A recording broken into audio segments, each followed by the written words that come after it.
como eu estava falando, estar descalço não é cultico. E hoje em dia, muitas igrejas, muitos cristãos, muitos eleitos de Deus, povo santo, e quando eu digo povo santo, é povo que é separado para ser um instrumento na mão de Deus. Às vezes perdeu o corte e confunde as coisas. Confunde estar descalço com santidade. Outro dia ouvi de alguém que ensinava a ser mais santo e ele falava, você segura a mão assim e quando falar Jesus, toda vez que falar, levanta o pé um pouquinho. Assim você se lembra de elevar a Jesus. Eu falei, de onde você ouviu isso? Eu não sei, inventei agora. E às vezes parece que o evangelho tem sido feito dessa forma. Trago notícias boas do Japão e trago também notícias pesadas para o povo de Deus. Numa data tão alegre, num momento tão oportuno, que é o momento da reunião da Assembleia do Senhor, onde a manifestação da glória de Deus precisa ser a exposição da palavra. Sem a exposição da palavra, sem a mensagem que traz da Bíblia a revelação de Deus, o Senhor, ele é glorificado em partes. E é difícil isso. Porque, como eu falei, às vezes as pessoas confundem o que é cristianismo. E no campo de missões, muitas vezes se confunde o que são as boas novas do Evangelho e o que são modismos. Como a forma de se vestir. Já estive em igrejas onde não era permitido pregar sem a gravata. E há muito tempo eu abandonei as gravatas. Tive de achar duas e gravata moderna é fininha, não esconde a barriga. Eu acho que por isso que eu e Charles Haddon Spurgeon, olha que bonito, a gente usa colete. Enfim, eu tenho desenvolvido uma forma de apresentação, de pregação, e isso é parte de uma pesquisa que eu fiz no Japão, de como a pregação expositiva é recebida ou rejeitada no Japão moderno. O primeiro erro que a gente incorre é que uma palavra boa é uma palavra que é aceita. E Deus prometeu que a palavra não volta vazia. Quando a Bíblia é exposta com fidelidade, ela vai sim ter aqueles eleitos de Deus que vão se arrepender e vão dizer, eu aceito. E ela vai ter sim aqueles eleitos ou reprovados que vão dizer, eu não aceito essa palavra, eu não gostei dessa palavra. E nesse tom, muitas vezes coisas aconteceram. Até mesmo Cristo Jesus foi levado à morte. Até mesmo seu primo João Batista foi levado à morte. Até mesmo seu discípulo Estevão foi levado à morte pela pregação da palavra. Então o efeito e a rejeição da palavra independe das pessoas, depende de Deus. E isso é bom, porque nos dá uma segurança, nos dá uma mordida. Eu estou usando essa expressão ultimamente, que é cachorro banguela não tem mordida. Eu tinha um cachorro lá no Japão, não contem para ninguém, está ao vivo, se falarem eu nego, ele chamava Reverendo. Depois eu conto o resto do nome dele. Ele não tinha dente, e ele vinha dar mordida na gente, e a mordida não fazia nada. E eu fico pensando, será que o efeito do evangelho que temos pregado hoje perdeu a sua mordida? Devemos pensar, se o Senhor, Deus Todo-Poderoso, Criador dos céus e da terra, chamador do meu coração e redentor da minha alma, perdeu a sua mordida? Não, eu não creio. Deus não tem prazo de validade.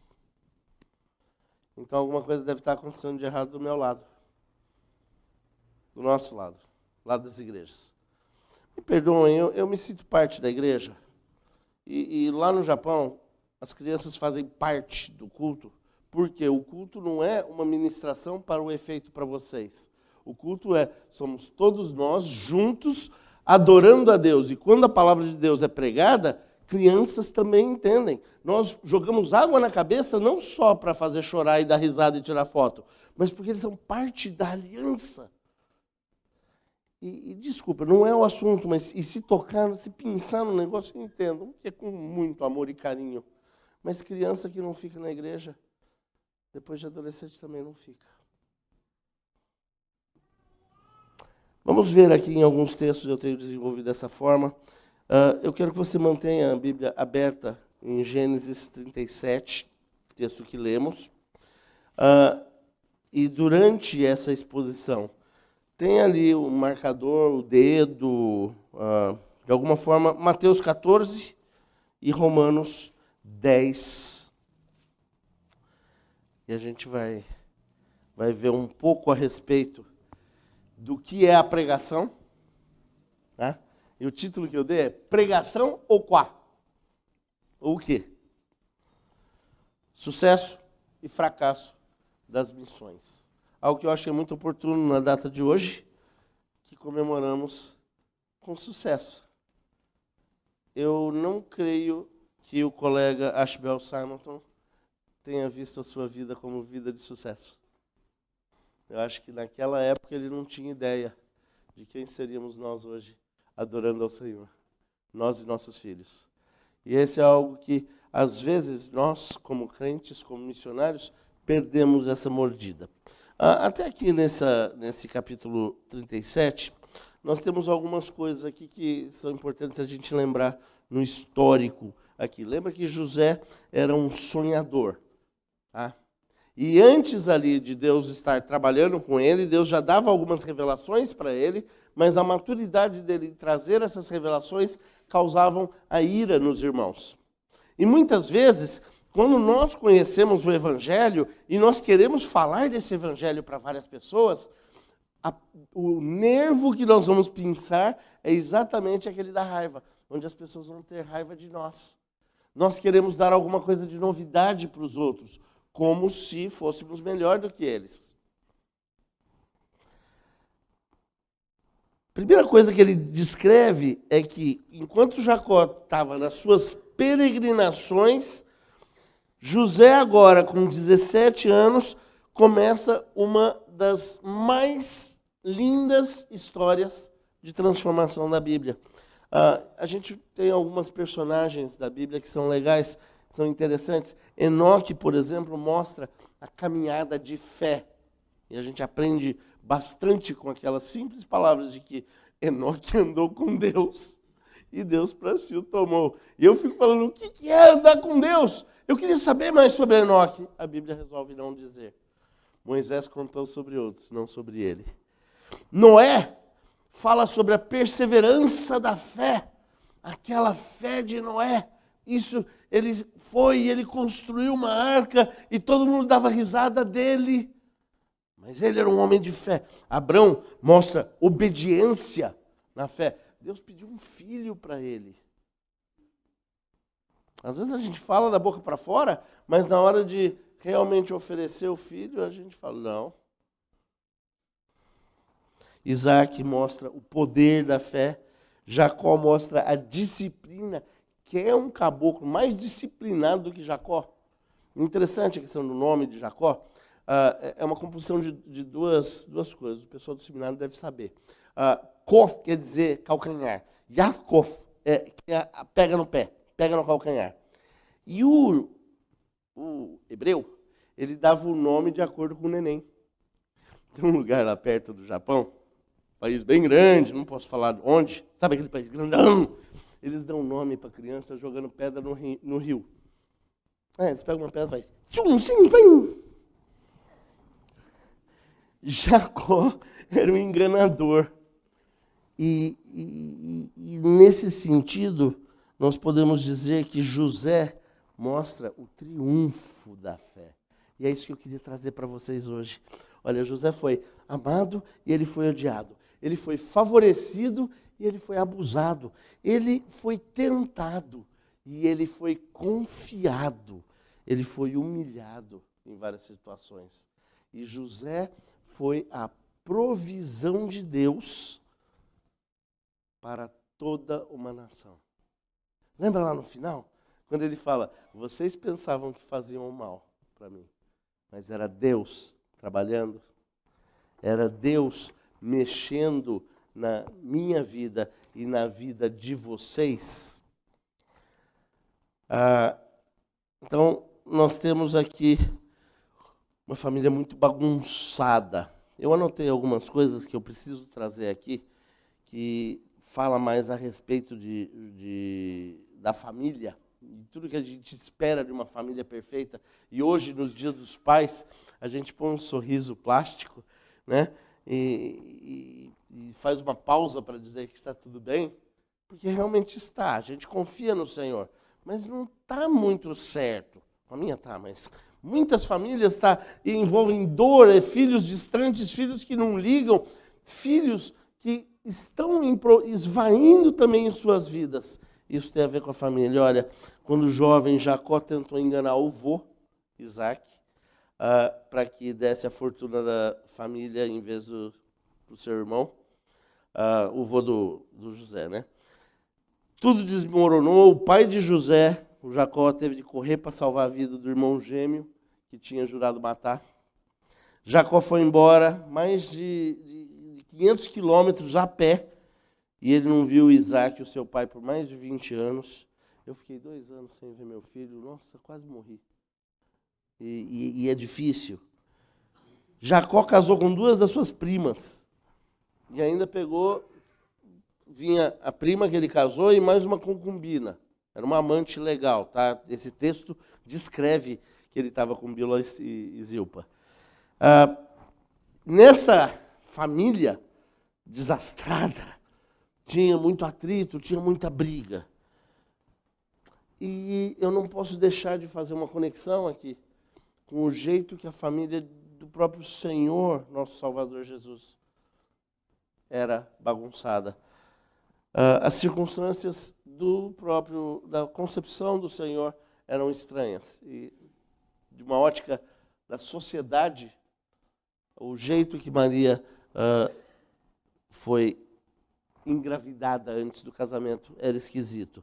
O pai e a mãe casaram rápido, porque José queria divorciar, sair de perto dela em sigilo, mas resolveu casar, porque um anjo apareceu, mas ninguém sabia desse anjo.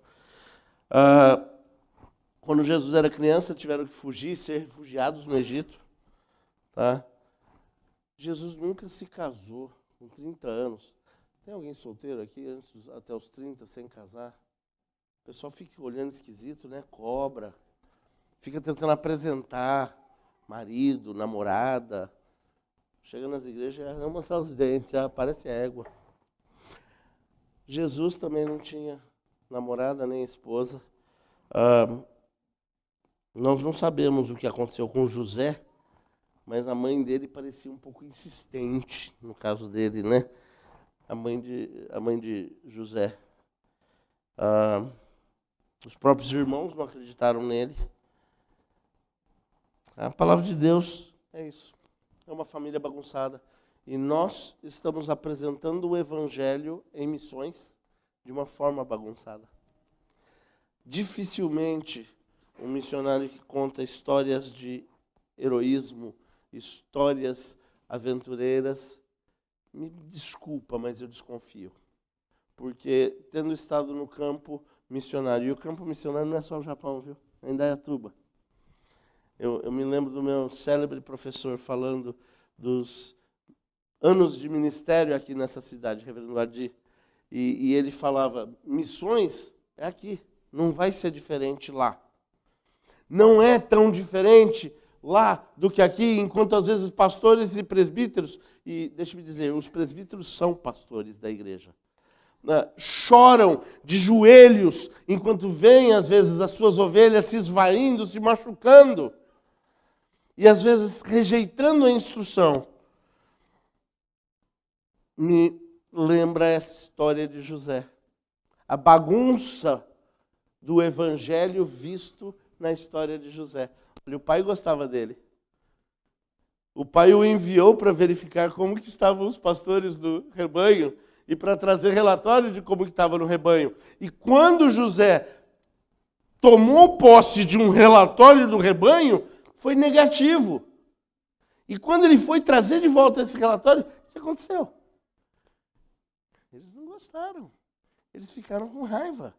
E eu preciso dizer para vocês, crentes do Senhor Jesus Cristo, eleitos antes da fundação do mundo, que o amor a Cristo imediatamente chama o ódio do príncipe desse mundo. E nós estamos numa guerra constante. E uma guerra onde a gente pode observar os sinais ultimamente. Eu não quero entrar nisso, mas basta ligar ainda ligam o rádio? Basta ligar os sites, ver as notícias no celular. E você fala, peraí, isso parece o que estava escrito na Bíblia. Eu não quero ficar procurando tempo, pessoas e números e fazer contas, mas Jesus disse para ficar pronto, porque ele voltaria. A história aqui é muito semelhante com a de hoje. E aí eu quero trazer um texto de Paulo que vai explicar. Sabe, a única entidade autorizada para interpretar a Bíblia é a própria Bíblia, tá? Não é a igreja, não é a experiência que temos. A Bíblia interpreta a própria Bíblia. E Paulo tem algo a falar sobre essa rejeição de José, porque é a rejeição de Israel a Deus. Romanos 10, versículos 1 até o 3.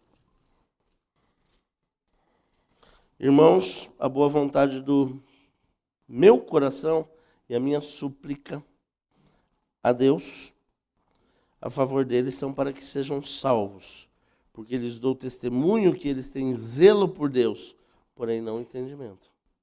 Porquanto, desconhecendo a justiça de Deus e procurando estabelecer a sua própria, não se sujeitaram a que vem de Deus.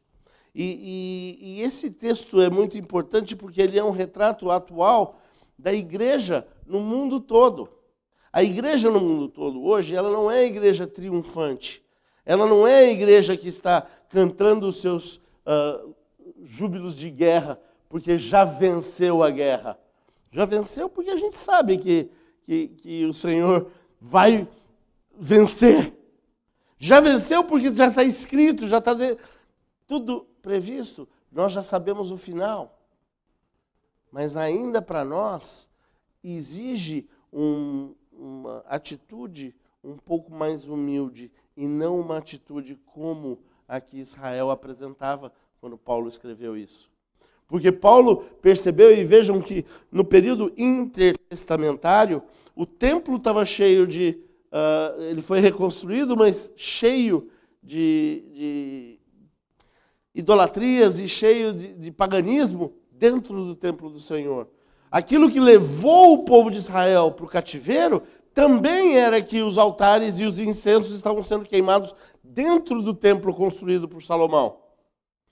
E quando eles voltam do exílio, e tem um período intertestamentário ali, Deus fechou a boca. E institucionalmente ele não falou mais. E Deus falou por algumas pessoas, houve um remanescente fiel, haviam homens piedosos, mas pelo templo Deus não manifestou a sua glória. E algumas pessoas passaram a não mais reconhecer a face de Cristo. E esse é um problema que eu acredito que é o que está acontecendo agora. Muitos se esfriando e a gente chora sem saber por quê que o Evangelho não traz mais as boas novas. Hoje em dia você fala, você pode ser feliz, e a pessoa fala, mas eu já sou feliz. Você pode ter salvação, e ele fala, eu não preciso de salvação, eu preciso de um remédio, porque eu tenho problema, sabe? E você precisa me aceitar do jeito que eu sou. E eu quero um Deus que me aceite do jeito que eu sou. Não! Deus não te aceita do jeito que você é. Para que você fosse transformado, ele exigiu um sacrifício do seu bem maior, que era o seu filho. E enviou o seu filho para trazer um relatório de volta para ele. Agora, lavado no próprio sangue. Quando Paulo diz a respeito dos hebreus, ele fala, essas pessoas guardaram o ritual e esqueceram o sentido. É como a música da matemática. Tem alguém aqui que ensina matemática ou pratica matemática? Não? Eu decorei a tabuada toda. Todinha. Na verdade, eu decorei a música, eu esqueci a letra. Tá? Então, para a letra, eu substituo, eu falo tá, tá, tá, tá. Sabe? Tá, tá, tá, tá, tá, tá, tá, tá. De que adianta? A tabuada são números que eu preciso lembrar. 2 vezes 2, 4. Eu só sei isso, tá? Às vezes, a gente lembra de algumas coisas. Um exemplo que eu dou para todo mundo. João 3,16, versículo mais falado. Lembra que eu falei isso 5 anos atrás? Às vezes a pessoa esquece que o que está falando é da serpente levantada no deserto. Mas não, o pessoal gosta de pôr os memes na internet. De tal maneira, o maior amor. Não sabe nem português. Nós estamos esquecendo o que é evangelho. E Paulo identifica isso quanto aos hebreus. Tá? Paulo fala, eu dou testemunho de que eles têm zelo por Deus. E eu dou testemunho de que muitos têm zelo por Deus, mas estão fazendo de forma errada. Eles quiseram estabelecer a própria justiça. Isso aqui é meu esboço e o texto bíblico, tá? Só para eu enxergar melhor. Então eu vou passando aqui.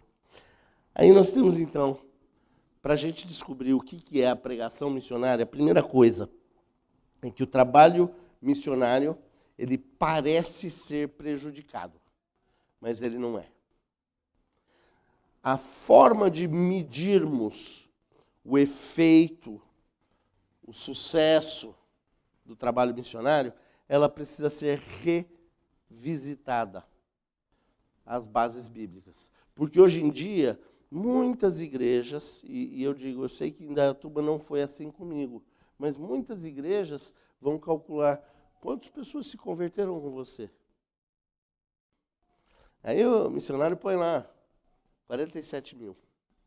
Quando você não souber um número, 47 mil parece verossímil, tá?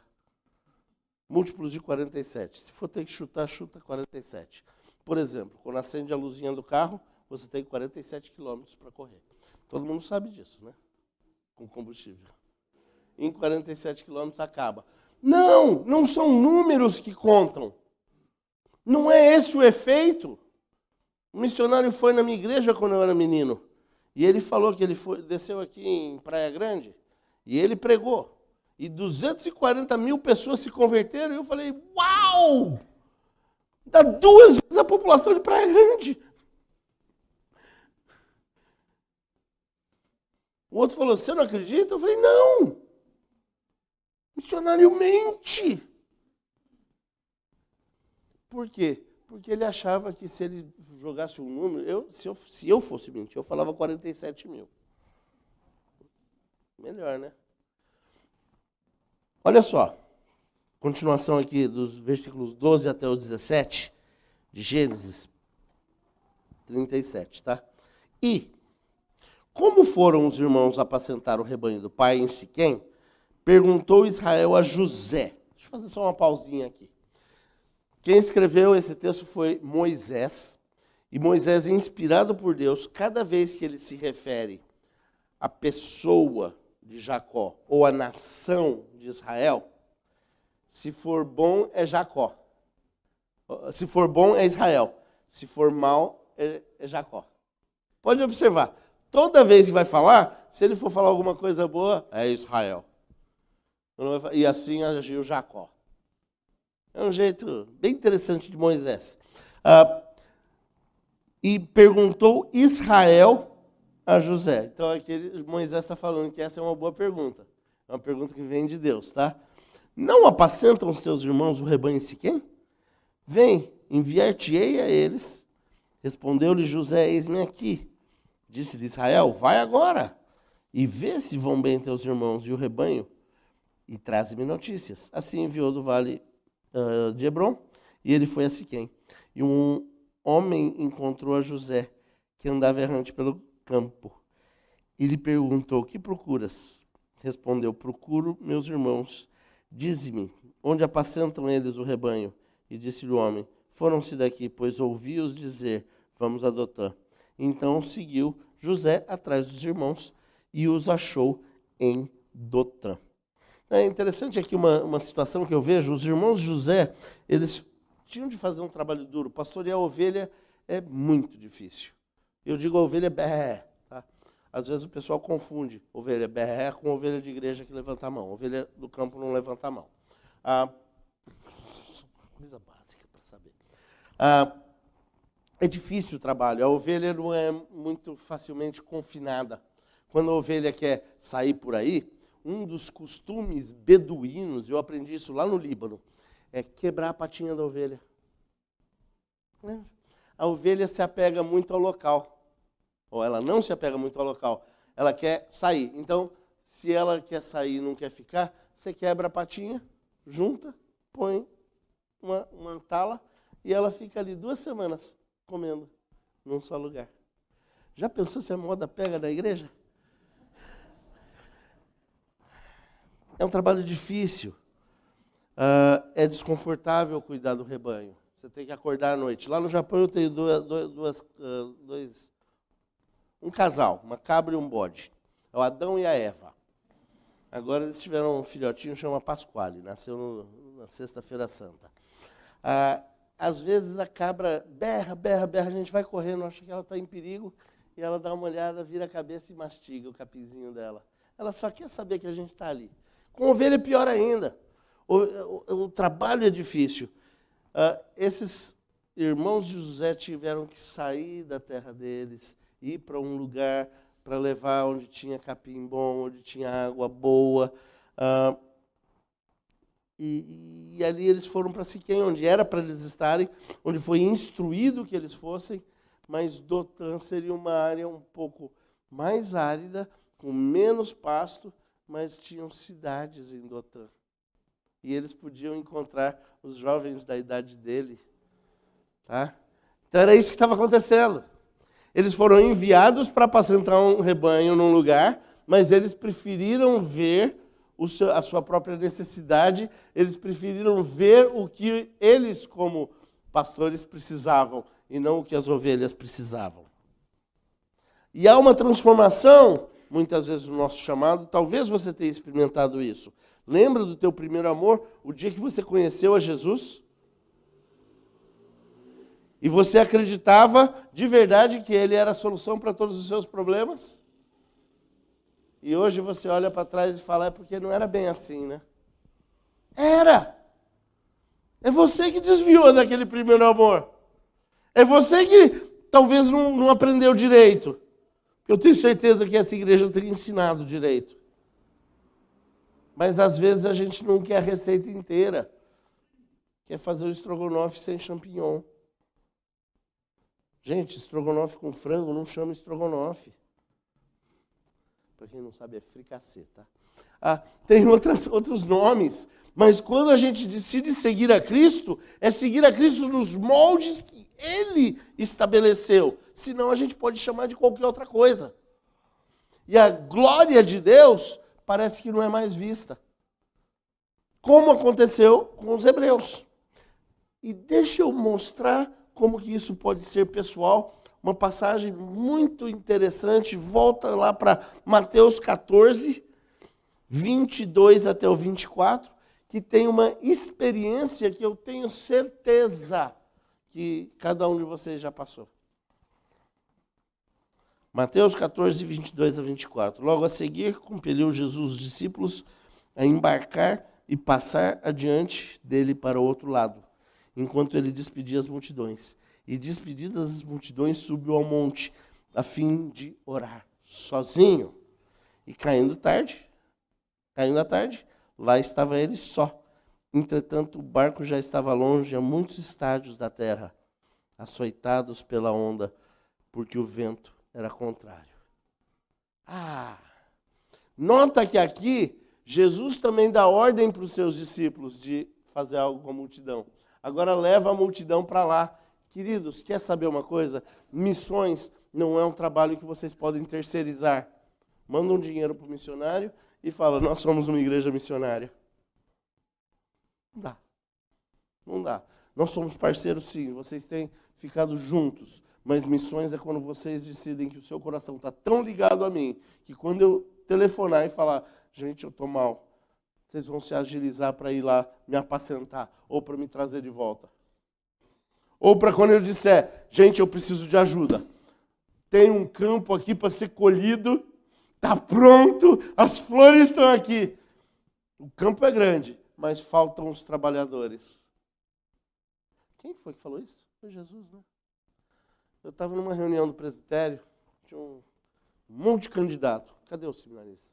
Um monte de candidato lá. E de repente levanta um pastorzinho, e quando eu falar pastorzinho é ruim, tá? Quando eu falar pastorzão é bom.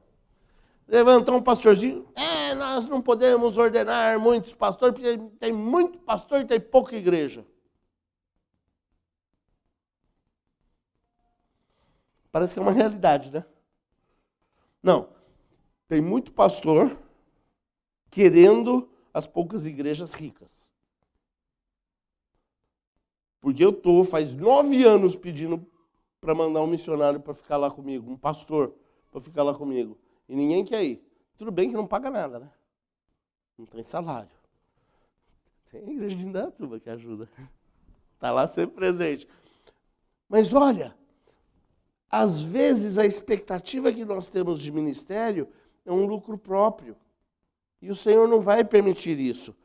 Aqui, o Senhor Jesus mandou os discípulos para fora e ele foi se comunicar com o Pai, a fim de orar sozinho. E algo muito importante é estar a sós com Deus. Que a gente vê como essa primeira parte. Tinham várias razões porque Jesus fez isso. Jesus queria ficar sozinho para orar. Ele queria escapar da multidão e descansar um pouco. É importante o descanso. E para os missionários que ficam aqui, às vezes cair no ativismo nos faz cansados. É necessário esse momento de oração. E a ideia do rebanho é que ele cresça, é que ele se disperse. Nós criamos nossos filhos não para ficar em casa, mas a gente cria para que eles saiam de casa. Tem gente que gostaria de ficar. Não, eu estou doido para me livrar já. É bom, vai embora.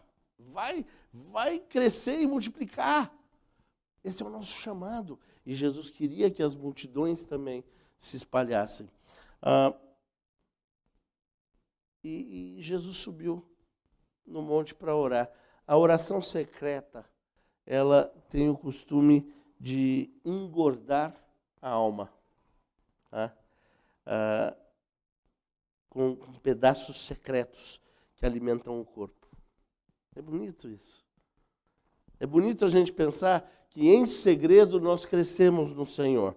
E aí, voltando aqui para o texto de Paulo, aos Romanos 10, 4, ele explica todo esse movimento, que não é só uma historinha, todo esse movimento de Jesus. Porque o fim da lei é Cristo, para a justiça de todo aquele que crê. Ora, Moisés escreveu que o homem que praticar a justiça decorrente da lei viverá por ela, mas a justiça decorrente da fé, assim diz, não pergunte em teu coração quem subirá ao céu, isto é, para trazer do alto a Cristo, ou quem descerá ao abismo, isto é, para levantar Cristo dentre os mortos. Porém, o que se diz, a palavra está perto de ti, na tua boca e no teu coração. Isto é a palavra de fé que pregamos. Então, nós fechamos esse momento aqui de qual é a prática da pregação na finalidade da pregação. A finalidade não é o efeito que causa. Não deveríamos nos preocupar com isso. É onde eu durmo mais tranquilo depois de ter pregado a palavra de Deus. E pode ser, tem um camarada aí que foi pregar na igreja de um amigo dele, e todo mundo lá cumprimentando, sabe como falam como missionário? Oh, muito bom a palavra. Bom, vem um cara e fala assim, sermão comprido e chato. falou muito e só falou bobagem. O pastor começou a ficar com vergonha, ele falou assim, não liga não. Ele vai lá fora e ouve o que o pessoal está falando e vem e repete. Ele não pensa isso, o senhor, não. A emenda ficou pior. A gente finge de crente. Perdão. As ovelhas fingem de crente. As pessoas fingem gostar da pregação, mas parece que não tem efeito. O efeito verdadeiro é a justiça da fé. É observar a vida de José, que aponta para quem é Cristo. O efeito da pregação é que há um plano do Senhor, um plano de amor, um plano de redenção. Segunda coisa é que, se tem esse plano, tem um plano também que pretende prejudicar o trabalho. É natural. Não se assustem com a oposição. E às vezes a gente está se acuando com a oposição. A gente teve uma oposição terrível nesses últimos anos, uma doença que dizimou várias das nossas famílias. Doeu. Não podia ter fechado a igreja. Porque a igreja não diz respeito a nós, é o nosso momento com o Senhor. É o nosso momento onde vemos a glória do Senhor. E muitas igrejas do mundo todo foram fechadas. Falei com um pastor aqui, ele falou, mas se eu não fechasse, eu ia ser preso. E eu já estava pensando, que é uma história melhor do que eu ser preso porque eu abri a igreja? Nós perdemos a coragem do Evangelho. Existe um plano. Olha o versículo 18, Gênesis 37. De longe o viram, e antes que chegasse, conspiravam contra ele para o matar. Isso é profético, é em todo momento, quando nós vamos trazer um relatório daquilo que Deus tem feito. De longe, tem gente que fica ali com o olho esperto. Não tem uma musiquinha? Todos com o olho bem esperto, para ver quem de perto se vinha.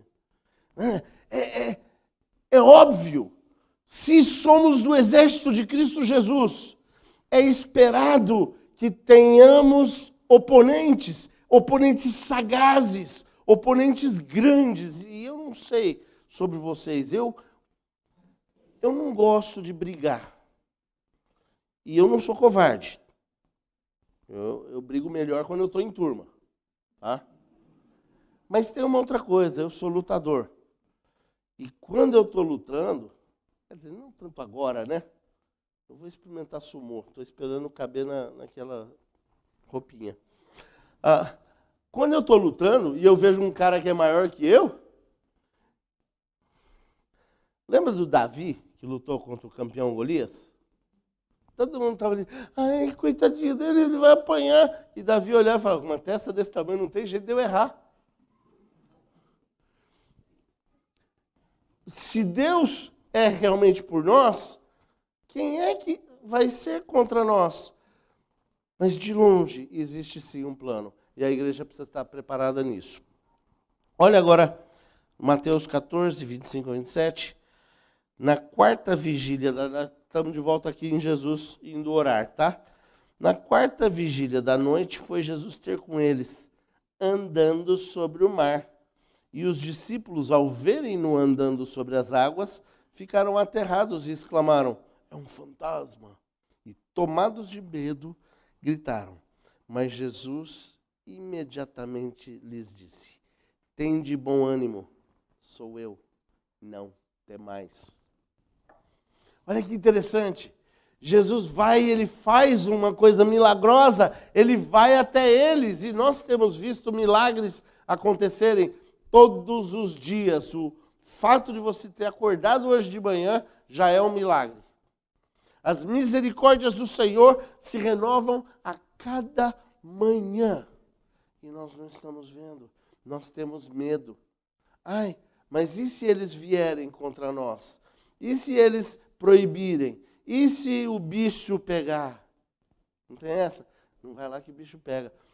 Gente, eu outro dia peguei alguém falando, cuidado que o pastor briga, hein? Depois não sei por que tem criança que não gosta da gente. O pastor não briga por nada.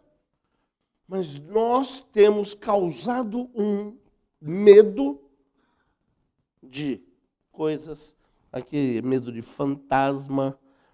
Tomados de medo, eles gritaram.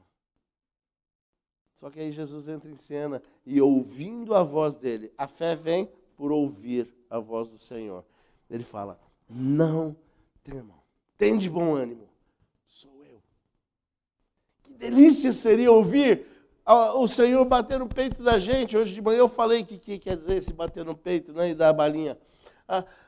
O Senhor falar, eu estou junto com você. Ele nos prometeu a presença até a consumação de todos os tempos. Do que a igreja está tendo medo? Nós não podemos terceirizar uma coisa no final do mundo se a gente não faz aqui o nosso próprio trabalho. E aí Jesus vai até eles caminhando sobre o mar. Olha o que Paulo vem falar de novo. Versículo 9 a 13. Se com a tua boca confessares Jesus como o Senhor, e em teu coração creres que Deus o ressuscitou dentre os mortos, serás salvo. Porque com o coração se crê para a justiça, com a boca se confessa a respeito da salvação. Porquanto a Escritura diz, todo aquele que nele crê não será confundido. Irmãos, pais, filhos, o relacionamento de igreja tudo desenvolve assim, tá? Vocês são meus pais, são meus irmãos e são meus filhos.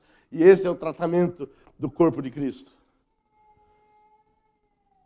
É uma promessa do Senhor que a igreja nunca seria confundida. Olha, os hebreus foram confundidos, mas nós não seremos confundidos. Por quê? Todo aquele que crê não será confundido. Pois não há distinção entre judeu e grego, uma vez que o mesmo é o Senhor de todos, rico para com todos que o invocam. Por quê? Todo aquele que invocar o nome do Senhor será salvo. Nós temos aqui uma declaração de como funciona o processo de salvação. No seminário a gente estuda e ensina e aprende que tem aquele que é chamado Ordo Salutis, que existe uma ordem. E a gente começa a descobrir que essa ordem, ela é uma ordem descritiva, não precisa ser desse jeito. Por quê? Porque a eleição, por exemplo, ela acontece fora do tempo. E vem cá, nós passamos por vários processos regenerativos e várias amputações também, por causa do pecado. Ou, quando você se converteu, vocês pararam de pecar? Não. Só eu e o pastor que paramos. Ainda não aprendi a parar de mentir, mas... Não, o pecado ainda é uma realidade na nossa vida. E o sofrimento que temos e as lutas onde a gente apanha. Eu sei que parece que eu sou um grande campeão, mas eu apanho mais do que eu bato. E isso não só fisicamente. No jiu-jitsu eu sou chamado do tiozinho do relógio. Não sei fazer nada, eu sei deitar em cima. Meu 100 quilos é 200. Eu fico deitado e olhando para o relógio. Mas no campo missionário, a igreja precisa aprender que a justiça do Senhor é aquilo que pregamos. Paulo explica isso direitinho. A justiça que vem pela fé, a fé que vem pelo ouvir. E quem confessa com a boca, esse é salvo. Quem acredita no coração, esse é salvo. No sentido geral, em vez de qualquer passagem em particular, tem muita coisa que a gente pode concluir, onde a igreja não deverá mais ser envergonhada. E aí, chegando no final, estou olhando no relógio, olha os versículos 19 e 20 de Gênesis. O que é o plano que eles tinham? Tá? E diziam um ao outro, vem lá o tal sonhador. Vinde, pois agora, matemo-no e lancemo-no numa dessas cisternas, e diremos que um animal selvagem o comeu. E vejamos em que lhe darão os sonhos. Então, os irmãos de José zombavam dele e chamavam ele de sonhador. E muita gente, ontem eu ouvi um camarada aí, eu estava tentando identificar a voz, mas não peguei nem o nome, nem sei quem é, mas ele escreveu um livro sobre as denominações. E ele falou absurdos verdadeiros. De como as denominações hoje estão falhando em todo o seu trabalho. Nós perdemos a nossa mordida. E está todo mundo zombando da gente. Passa na frente da igreja e fala, ali os crentes. Ali os crentes que não fazem isso. Ali os crentes que fazem aquilo. Mas você acredita mesmo em Deus? E aí tem crente que, para parecer bem com o mundo, fala, eu acredito, mas você sabe como é que é, né? Crente, ciência, ciência. Um andar de cima e um andar de baixo. Colegas nossos que vão dizer, a Bíblia é suficiente para uma coisa, mas não é suficiente para outra. Como para doenças psíquicas. Gente, o que é psíquica? É da alma. Muita gente dizendo que é fiação mental. Quando a Bíblia fala que existe um caminho que até o louco vai seguir e não vai se desviar. Mas a psique é a alma. E falando de alma, é um problema com Deus. E não vos enganeis, eu falo Bíblia. Não me queiram mal. Mas às vezes nós não estamos confiando com o coração naquele que te salvou. Lá, do Império das Trevas. Aquele a quem você primeiro amou. Nós temos perdido a nossa missão. Porque o nosso filho dá problema e a gente passa a mão na cabeça e fala, ai, tadinho. Ele tem problema. Não, problema é problema de português. Às vezes a gente não está olhando. Olha, José nunca sonhou em ser escravo. José nunca sonhou em ser falsamente acusado de estupro. Foi isso que aconteceu. A mulher do Potifar queria alguma coisa com ele, ele saiu, largou até a roupa. E ela acusou ele. José nunca sonhou em ser esquecido na prisão. José nunca sonhou em ser o segundo homem mais poderoso do Egito. José nunca sonhou em salvar o mundo inteiro da fome. José sabia, sem saber, que Deus era melhor e maior do que qualquer sonho que ele pudesse imaginar. A vida de José diz bastante sobre como que Deus cumpre com as missões. O que Deus disse a respeito e para José é verdade e iria acontecer. E José confiou. O que Deus disse sobre Jesus é verdade, aconteceu e vai continuar a acontecer. E aí a gente olha para o próximo movimento. Eu estou terminando, só mais uns minutinhos. Olha em Mateus 14, 28 a 33. E aí é quando Jesus faz o milagre, tá? Jesus faz o milagre, ele vem andando por sobre as águas e ele fala, não tenha medo! E olha como Pedro, se eu estivesse lá, eu saía correndo também. E não ia ter medo nenhum. Mas talvez como Pedro, respondendo-lhe Pedro, disse, se és tu, Senhor, manda-me ir contigo por sobre as águas. E ele disse, vem. E Pedro, descendo do barco, andou por sobre as águas e foi ter com Jesus. Reparando, porém, na força do vento, teve medo. E começando a submergir, gritou, salva-me, Senhor. E prontamente Jesus, estendendo a mão, tomou-lhe e disse, homem de pequena fé, por que duvidaste? Subindo ambos para o barco, cessou o vento. E os que estavam no barco o adoraram, dizendo, verdadeiramente és o Filho de Deus. Queridos, eu amo ler esse trecho, porque eu me sinto desse jeito. Quando o Senhor diz, vem, eu falo, eu vou. E chega no meio do caminho, dá uma tremedeira, dá um medo. Eu começo a ver os ventos, eu começo a ver os sistemas políticos, eu começo a ver os tribunais superiores, os congressos, os prefeitos. Eu começo a ver as igrejas, até a nossa própria agência missionária, e eu falo, tudo conspira para não dar certo. E quando isso acontece, essa é a nossa falha. É aí que a gente afunda. É claro, Jesus está ali para segurar a gente. Jesus está ali para dizer, eu te resgato, mas é meu trabalho, tá? O seu problema é que você pensava que o poder era de vocês. E toda a autoridade foi dada para Jesus, na terra como no céu. A autoridade para a alma dos membros da igreja é de Jesus, não é nossa, pastor. A autoridade para com seus filhos, e não é só o menor, não. Porque você quer saber, é mais difícil convencer uma criancinha do que convencer um filho velho. A autoridade sobre a alma de cada pessoa, esposa, a autoridade sobre a alma do teu marido pertence a Jesus. Marido, a autoridade sobre a alma da tua esposa pertence a Jesus. Mas qual é o nosso papel? Indo no mundo, anunciamos o evangelho de Jesus, ensinando a guardar tudo que ele tem ordenado.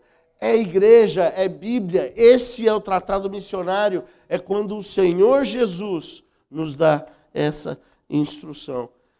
Jesus teve a coragem de chamar Pedro de homem de pouca fé. Quando falava de homem de pouca fé, eu achava que era alguém que vinha e falava, servido, por favor, cafezinho. Homem de pouca fé. Mas não, sou eu que falo, não vai dar certo. Somos nós que queremos fazer uma estratégia missionária. E plano é bom. Conversar é bom. Orar é melhor ainda. E a estratégia missionária ela precisa ser portas abertas. E eu obedeço e vou. Estratégia missionária é debaixo de uma igreja, um princípio. Princípio presbiteriano. Fácil, viu, seminarista? PP. Paridade e pluralidade. Ou presbíteros e pastores. Vai mandar missões? Manda uma equipe. Eu estou pedindo isso faz 9 anos, gente. Isso é ter a fé no poder de Jesus. É estarmos garantidos desse jeito. Paulo fala no versículo 14 e 15 sobre a pregação do Evangelho.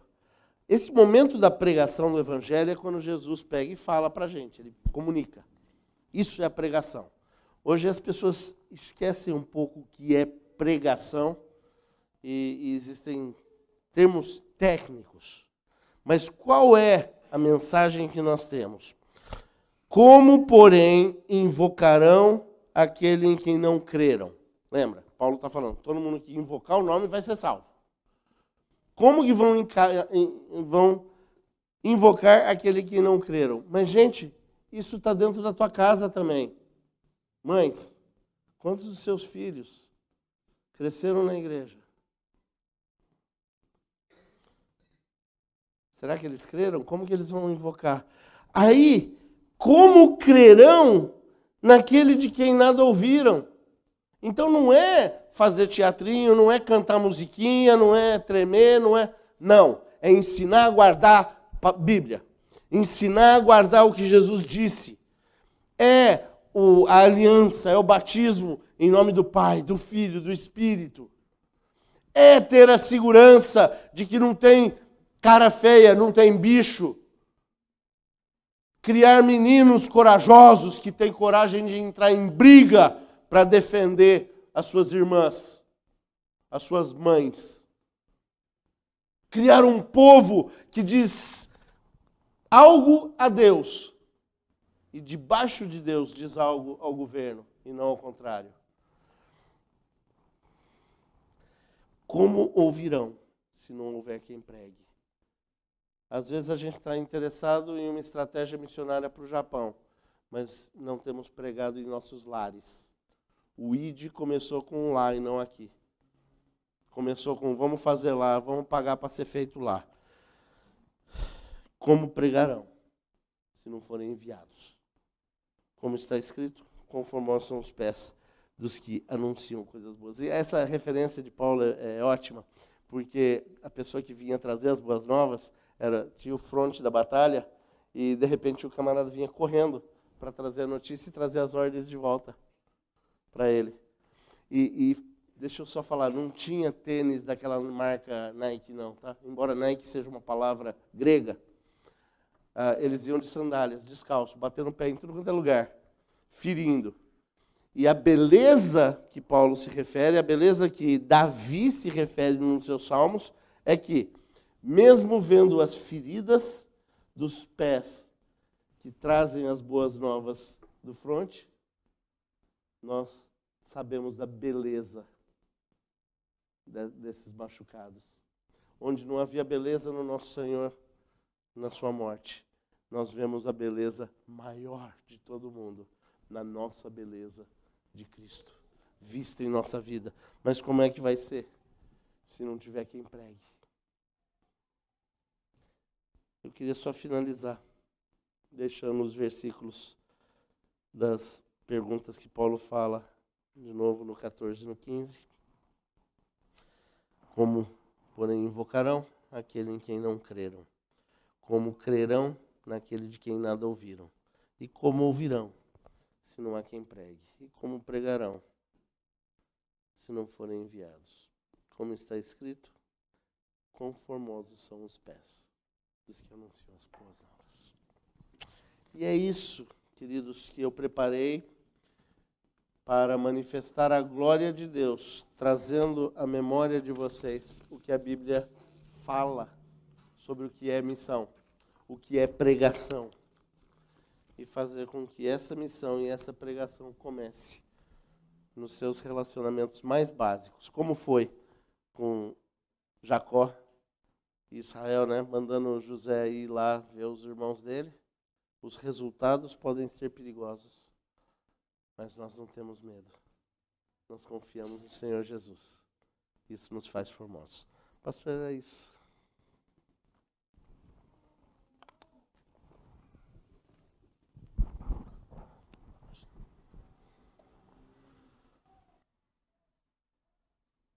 Depois da instrução da palavra, vamos agora então ser desafiados. Hino 282. Vamos cantar esse hino, deixando que o Espírito Santo seja aquecendo o nosso coração para aquilo que nós somos chamados. A obra de Deus, através de nós, a obra missionária.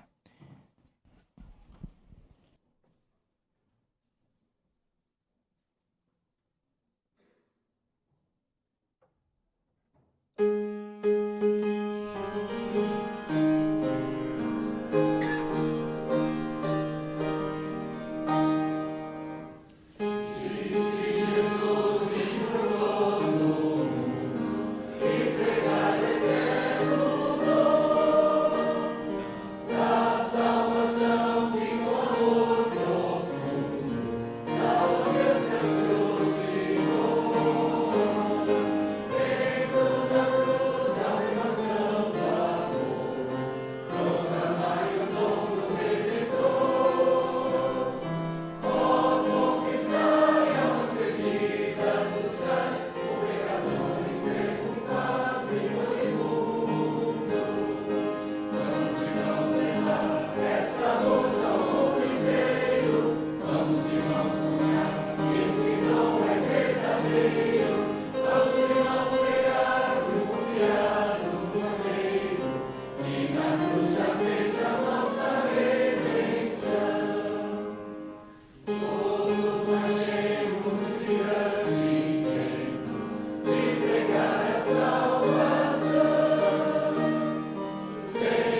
as nossas frontes.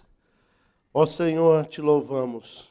Te louvamos porque a tua palavra nos assegura que não devemos temer aquele que se levanta contra nós, mas devemos confiar na tua presença. O Senhor está conosco, o Senhor está com a tua igreja, ó Pai. O Senhor é o Deus das missões, não existe perigo, não existe altura, não existe profundidade que possa nos separar do amor de Deus em teu Filho. Ó Pai, despede-nos nessa certeza e que a nossa missão comece já hoje à noite. Que os pais, ao serem cumprimentados ainda, saibam honrar ao Pai do céu. Que os filhos saibam que o Pai entregou o Filho e deu uma missão para o Filho vir. E Ele teve de morrer para que nós fôssemos salvos.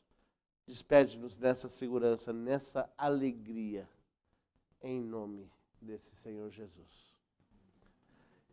Que o Senhor os abençoe e vos guarde, que o Senhor, sobre cada um de vós, levante o rosto, dando paz, que o Senhor te abençoe e te guarde, que a chuva caia suavemente por sobre a tua cabeça quente, que o sol aqueça os teus ossos frios, que a graça do Senhor e Salvador Jesus Cristo, o amor de Deus, o eterno Pai, e a doce comunhão do Espírito sejam com todos, hoje e para sempre.